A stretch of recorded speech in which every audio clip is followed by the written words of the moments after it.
పాటు ఎంతోమంది అంబేద్కర్వాదులు కావచ్చు, ప్రగతిశీల భావజాలం ఉన్న వ్యక్తులు కావచ్చు, ఎంతోమంది యావత్ తెలంగాణ ప్రజలు కావచ్చు, ఒక రకంగా చెప్పాలంటే మీడియా మిత్రులు కావచ్చు, అందరి సహకారం ఉందని నేను కోరుకుంటున్నాను.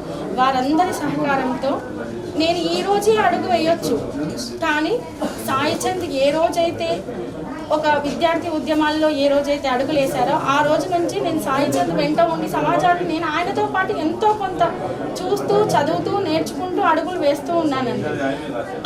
అవి నాకు ఈరోజు ఉపయోగపడతాయి, అవి నాకు ఈరోజు పనికొస్తాయి. ఆయన అనుకున్న ఆశయాన్ని నెరవేర్చడానికి అదే నాకు మొదటి మెట్టు అని నేను ఫీల్ అవుతున్నాను.